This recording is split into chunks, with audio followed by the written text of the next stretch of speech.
Hi there. Hello, Mr. Filipov. Hello. The question is both simple and difficult. How often and why should the blood glucose level be tested? Indeed, the question is both simple and difficult. Look, why do we recommend testing the blood glucose level?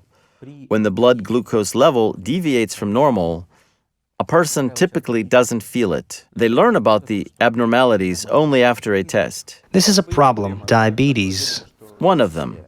Nothing hurts, but one develops complications. At that, to prevent these complications, we need the level to stay within the specified range. We call it a target level. What should be done to maintain the glucose level? A person has certain tools, controls. The level's too low, eat something. The level's too high, take insulin. It's simple. But you can find out if it is low, high, or normal only after the test. This is the idea behind the test. Let's discuss the frequency. It's better to draw an analogy. Imagine you are driving a car. A ditch is on the right, and the oncoming traffic is on the left. Okay, you are driving. The speed is high. If a person has type 1 diabetes, then they drive an F1 car along a winding road. The road twists all the way, and there are oncoming cars, and your eyes are closed. You want to see the road to avoid veering off. Sure. So this desire to see the road is your desire to test the blood sugar. How often do you want to see the road? As often as possible. Yes, you should be focused. Let's take a person with type 2 diabetes. If they're on insulin, the road is not that winding, and the car is not so fast.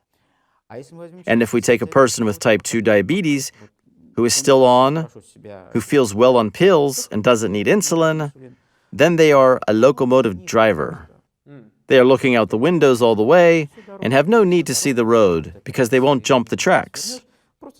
They just make sure they arrived at the right station. That's it. I see. When we speak of people with type 1 diabetes, I even want not only to remove the band from my eyes, but even never blink. If we extend the car analogy, is it possible? You can always look at the road with your eyes open. There is a technology of constant blood glucose monitoring. There are devices and sensors applied onto the skin or into it. There are plenty of them. These are available in Russia and help to monitoring the glucose level every 5 minutes. It's like a driver looking at the road all the time. Therefore, we don't just obtain a figure of actual glucose level, we have a plot, so we can see the past levels and predict future ones, and adjust the levels accordingly. And determine the problems. Determine what has led to certain problems. Yes, you're right. We can understand how the physical activity or different kinds of food affect the level, how fast the glucose level changes after various events, after different meals. But first of all, we need to use this technology to react immediately. All devices designed for monitoring have an alarm system. You may set it to a low level and to a high glucose level, thus marking the desired blood glucose level.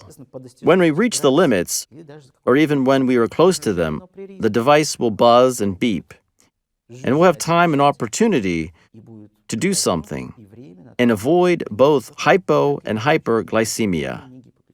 Interesting. You mean if you are at risk? There is a mathematical formula. If we see that 5 minutes ago the glucose level was 5, 10 minutes ago it was 6, 7, and so on, we can predict now it is 5, but it will be 4. In our road and car analogy, it's kind of a radar detector or the like. We know beforehand. You just see. You don't drive in a fog. You see the road well, many miles ahead. Thank you very much, Mr. Filipov, for the detailed answer.